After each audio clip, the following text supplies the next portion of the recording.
All right. So, Teresa and I are here to discuss Saturn. Zaddy Saturn. Oh my goodness. So, the reason why we felt this was important is I mean, I'm sure Teresa has her own reasons because she is the astrologer. But while I was putting together the moon meditation over the last couple of weeks, I also tapped into the energy of Saturn, also Aquarius, since we've been working with Aquarius a lot. And I came to realize that this was the final Leo full moon while we had Saturn in Aquarius. And that Saturn had been in Aquarius for about 3 years since March of 2020. So we're like, what, 1 month or so shy of a full 3 year cycle. And that's pretty heavy shit. So, not only did the moon offer us so much energy and so many things to work with and examine, but also this 3 year cycle we both felt was extremely important. And so I asked Teresa to join us and just give us some insight on what Saturn is all about. Obviously, depending on the placement in a person's chart, it's going to affect them differently. So if you're not too familiar with your birth chart, your natal chart, and astrology, we're breaking it down as simply as possible and as broad and general, I guess you would say is correct, right, T?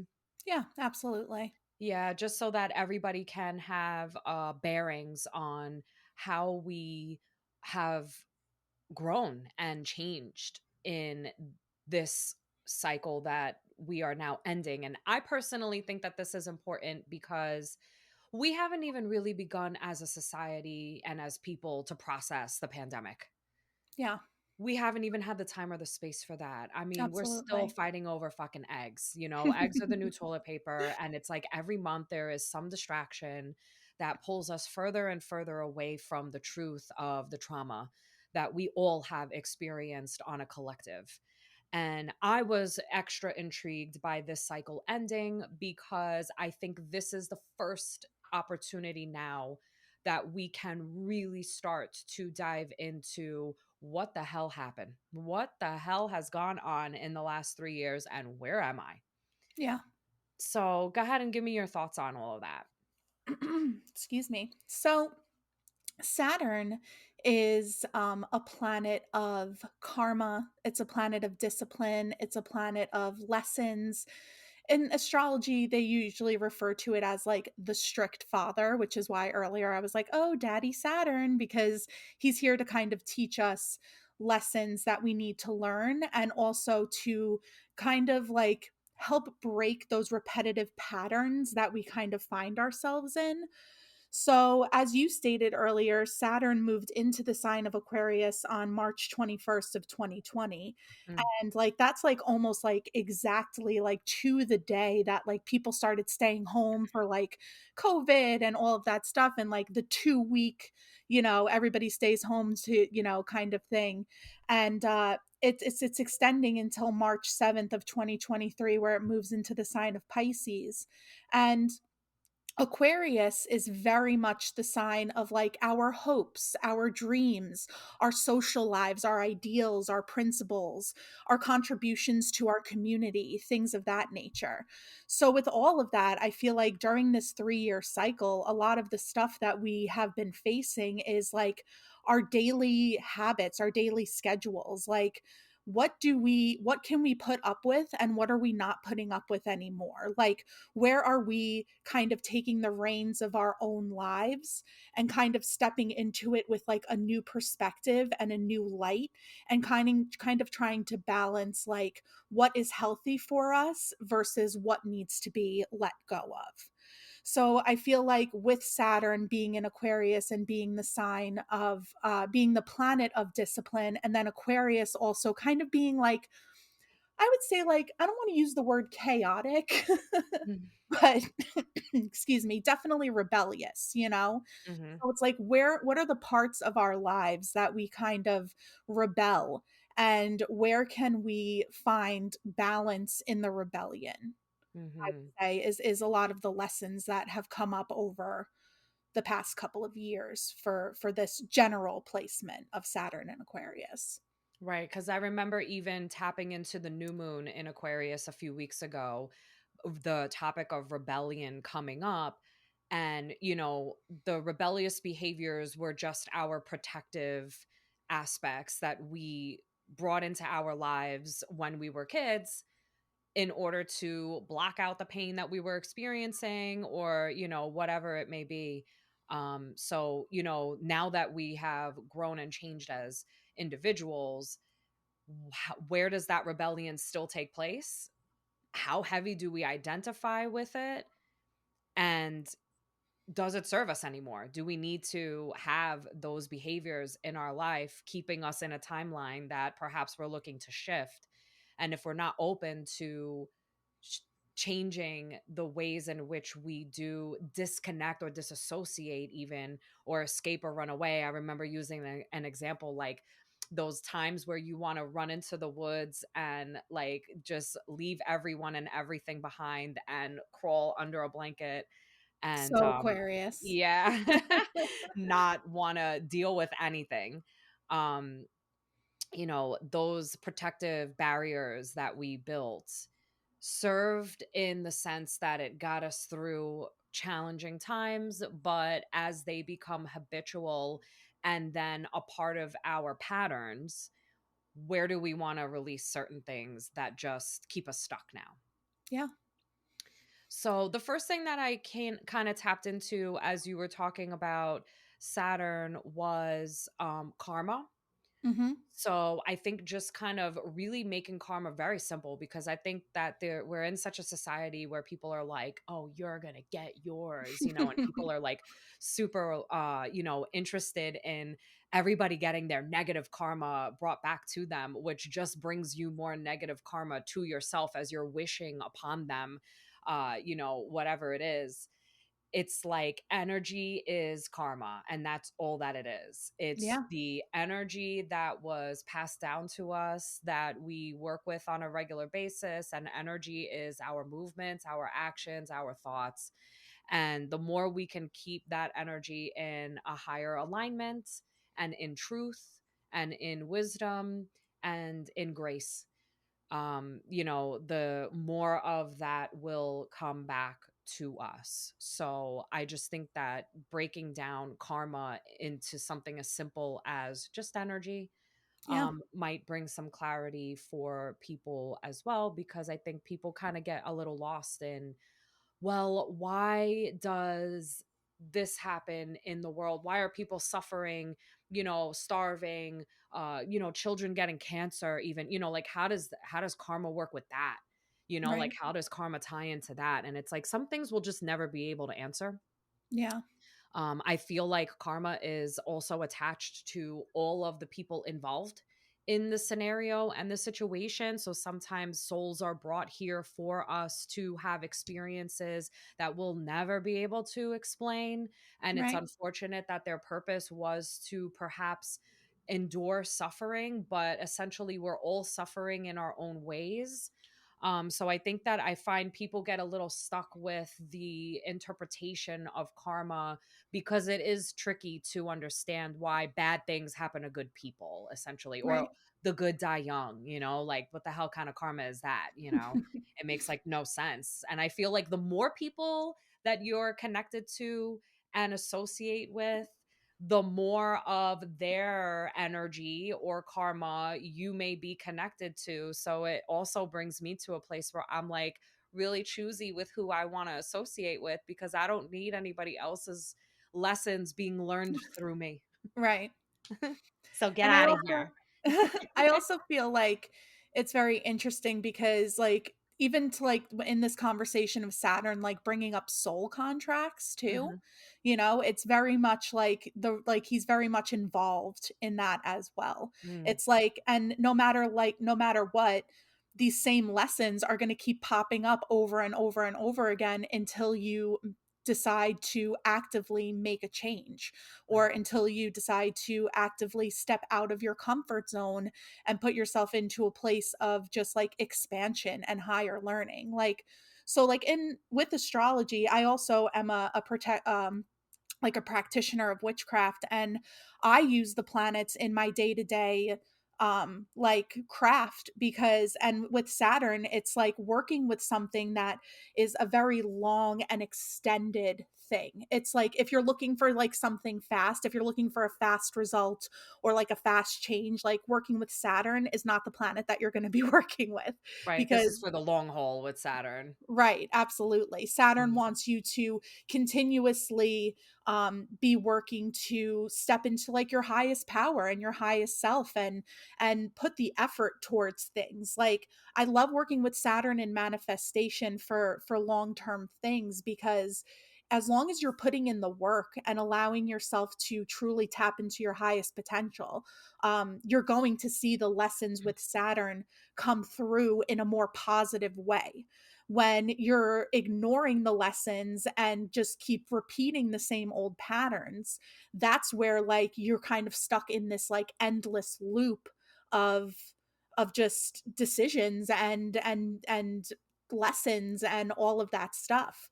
So it's more about like embracing that change, embracing those moments of courage and those moments of strength, to kind of allow yourself to really tap into the potential that Saturn can offer you. Mm. So, and like you don't even have to be a practitioner of witchcraft for astrology to affect you. It just affects all of us. It's just Yeah, the girl, the energy celestial is there. conversation, right? It's Yeah. the celestial conversation that's always happening. So the energy is always going to be there, but it's about just kind of recognizing it and realizing that, you know, sometimes it might be like we're trying to have control of our lives. So because we want to have this control of our lives, we take the easier route. But Mhm. it's the more difficult and frustrating paths that we take that actually help elevate us to where we're supposed to be. Yeah. And with the energy of Saturn in Aquarius, it kind of helps us recognize like our responsibility not only to ourselves but also to our community and to the collective as well. Right.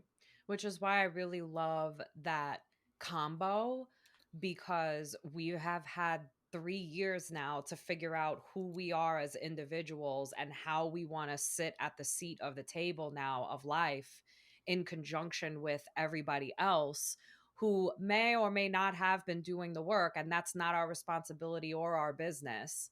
But you know how they affect us now and how situations affect us now at this level of awareness or this version of ourselves is, you know, where we can really take this work and make it a healing process rather than a disaster. Yeah. I feel like, you know, and there's just so much to examine there with all of that. So, karma, what was the next thing that you connected with Saturn?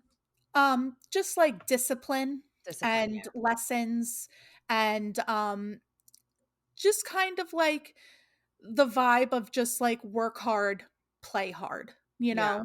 So Saturn rules the sign of Capricorn, Yeah. Hmm. but it also so in astrology there are traditional rulers and there are modern rulers. So as more planets were discovered, obviously they assigned the zodiac signs to the other planets. Hmm. So originally Saturn, I'm sorry, ruled the sign of Aquarius first.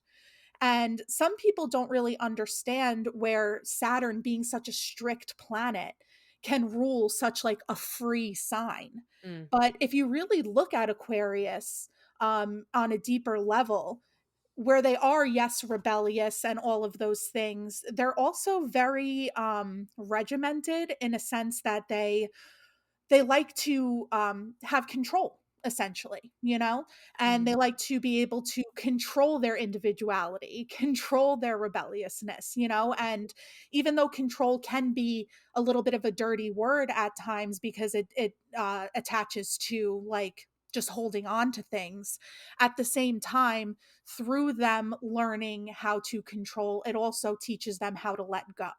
Yeah. So, with Saturn originally ruling Aquarius, I feel like it kind of amplifies that time where Saturn is sitting in the sign of Aquarius.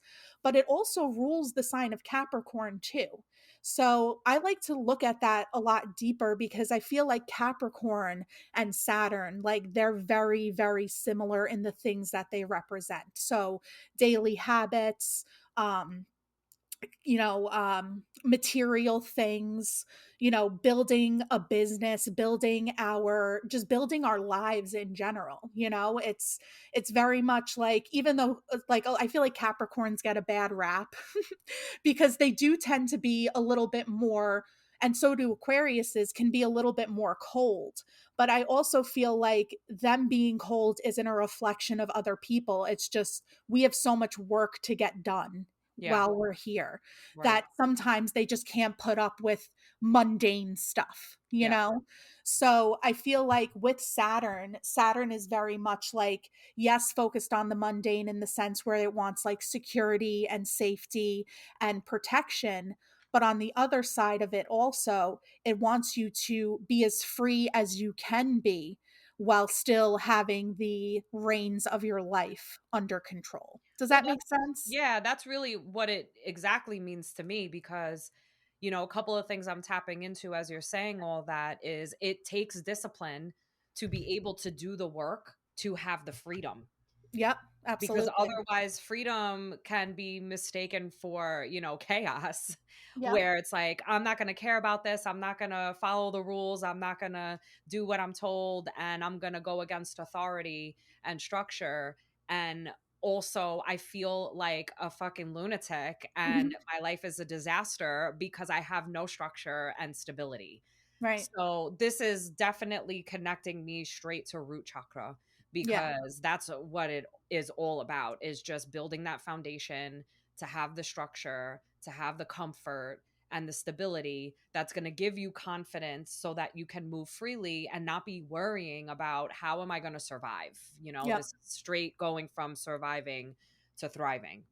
Yeah. So, I mean, to me, it makes perfect sense. And I think that's just what it is. It's like the more we study energy and all of these philosophies that get very overlooked now, or even just kind of dabbled in where we don't understand it completely because it is more of a lifestyle than it is a phase.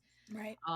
So just like pulling out one aspect of something or one piece of wisdom or information is only one dot to connect to all of the rest of the pieces. So the more conversations that we can have at this level, I think the easier it is to understand and piece everything together. And it's just so much clearer when we can have a broader perspective rather than this narrow, like, oh my God, because astrology itself is overwhelming. Yeah. Well, Shadow work is overwhelming. Like, yeah. all of it can be completely overwhelming. So, the more we dissect and can piece together by breaking things down to build it up to a whole, I think is going to give a clearer picture for everyone. So, we've got the discipline, we've got the karma, we've got the discipline. And was there one more thing that you mentioned? Just lessons, Yeah. which is I feel like fits in perfectly with those 2 things. Mhm.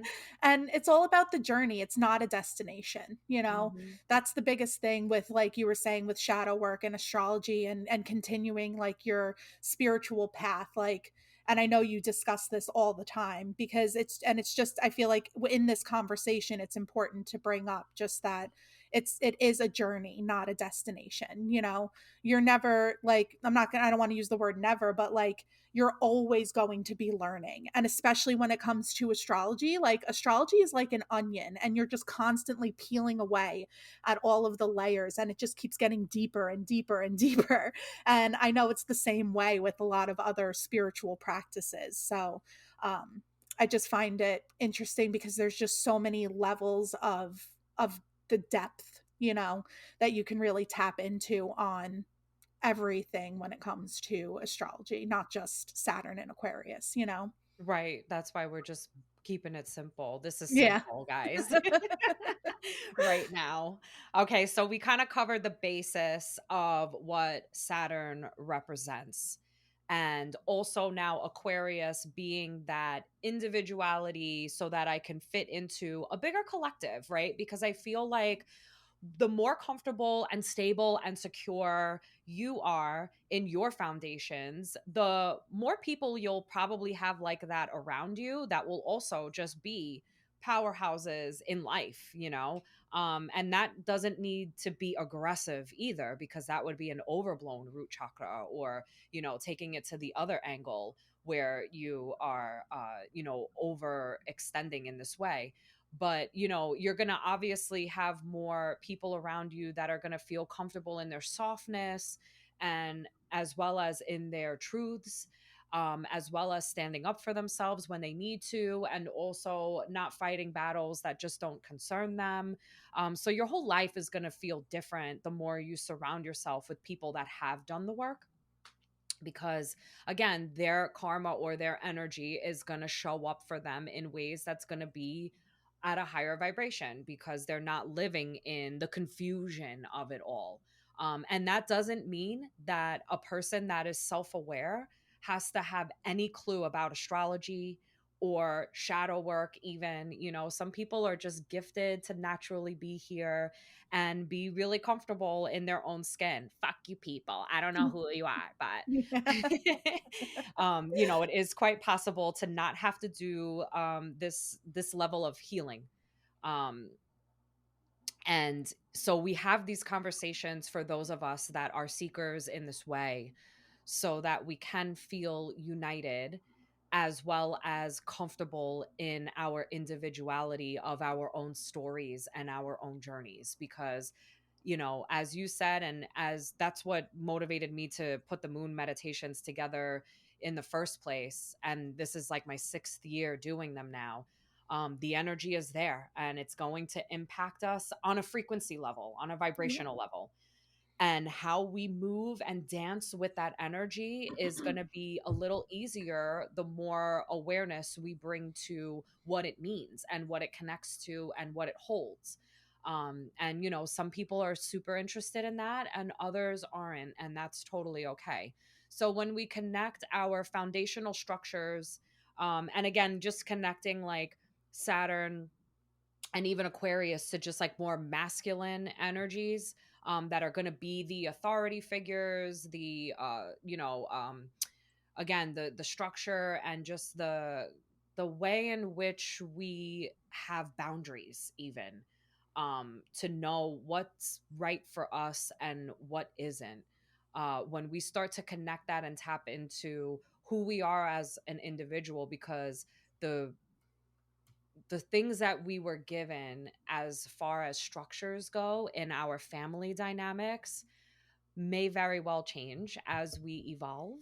Yeah. And finding out what we do connect with, and also how to accept the people that feel differently and not resent them or rebel against them, because you know, they taught us this thing and it's total bullshit, and that's why my life is miserable. You know, usually that's how we go through the process of healing from our parents stuff. Yeah. You know, we get to a place where we can be like, okay, well, you know what, I'm comfortable being myself in the presence of someone who in the past triggered me, because I had this unresolved trauma from them that now I'm okay with, you know, and I understand it better, and I find compassion now for the things that they do not know that they, you know, passed down to me. And I was able to break the cycles and change my habits to clear the karma. So I think that if we connect this now to pandemic, because of the fact that this cycle began during that time. No coincidence. It's like this is the reason why things like this in the world happen, because there's Yeah. this like major planetary shift that, imagine if we knew and we were like, "Oh my god, so something really fucking major is going to happen in March of 2020."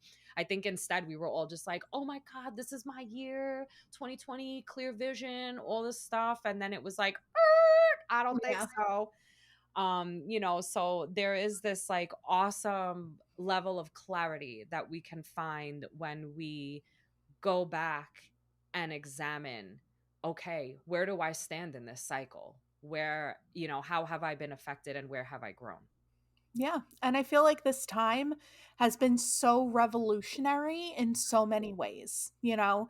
It's not just a like, on a personal level, learning how to take back our time and what we're willing to stand for and what we're willing to work with, like, but also like between like the pandemic and all of the different like like Black Lives Matter movements and all of that stuff, like the past 3 years have just been so revolutionary in so many different ways and in so many different senses that it's just kind of like, wow, Saturn and Aquarius. Like, it's Yeah. just like the themes of like all of the things that have really been happening and taking root and taking place over the past 3 years, are just like very Aquarius-esque things, you know? Mhm. So, and it's always so wild once you start tapping into astrology and you just realize that astrology is divine timing. You know, Mhm. it's where the planets are and the way that they are affecting us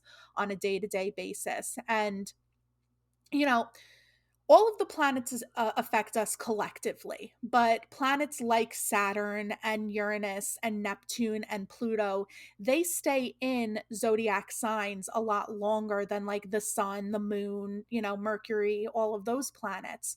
And because of that, it does affect us a lot deeper on a more collective level than like, like right now Mercury is in Capricorn, it's about to move into Aquarius. Yes, that's going to affect us, but it's only going to affect us for like a month and a half, right? And then we're going to Right. move on from it and we're going to move into a different energy. Where now Saturn is about to move into Pisces, where we're going to be until May of 2025. So it's really, once again, a longer, more drawn out process where it gives us time to really look into how we're feeling, what we need, and where do these changes or at least like patterns, need to move forward. Where do we need to continue to work with this? And I just think it's just so, it's so deep and just so interesting to really just like so now with Saturn, well, we could get into Saturn moving into Pisces later. We're Oh, still shit, I on thought you were about to Aquarius. cry. I was like, "Oh, damn." No, not yet. I'm sure it's coming. Oh, shit. Also, I can't find the crystal that I was holding all day, so now I'm like, "Where is it?" Oh, no. Alright, stay focused. It'll I'm turn good. up. I know. Um, yeah, so, I mean, all of that is just so deep, and it's so, like it's crazy how Saturn just likes to chill, right? Mhm. Like, obviously, Saturn, like, lands somewhere and is like, "I'm just gonna chill here for a little while because there's no rush. Let's see what we can do, baby." Yeah. You know? That's how I feel about it. So I think that this was super duper informative in regards to just breaking it down a little bit and helping everybody maybe understand it and why it's so important, um, so they can start dissecting it in their own lives. And I think our next video will be how it has impacted us as individuals, because when we share our stories in safe spaces, that's how healing occurs. So I definitely appreciate you taking the time to dissect this with me. Astrology is a never ending life process that we will always be learning. I mean, I feel like every month that I've done the moon meditations for all of these years, and I still don't know shit. Like, I'm always You do confusing though. things. You know a lot more than you think. Cause like when I listen to the meditations and stuff, I'm like, "Yeah, get it." Like, "Yes." Like, get it. But Yeah. if you ask me on a fly, I think because I do it so regularly for all the signs so consistently, that like if I like was on like a trivia game and you were like asking me things, I would definitely not be able to connect and remember all of them. I like to sit and focus on the moment, and even the week or the month and the energy that we're in, and then I let it go. So Yeah. I think I don't really retain it. as much as someone like yourself that, like, really just studies and like works with charts and stuff like that. It's like you need to be able to quickly move through, okay, this is this and this is why, like for me, Yeah. I'm just like, okay, no, we're gonna focus on this thing right here, and we're gonna massage it for a little while, and we're gonna feel it out and then forget about it. Yeah. Just let it all go. Give it to the universe. Hell yeah, give it up, give it up. So, thank you again for taking this time, Yeah. and I can't wait to do this again. This was so much fun. Yeah, absolutely. Thank you for having me. Hell yeah. I will see you soon. Bye. Bye.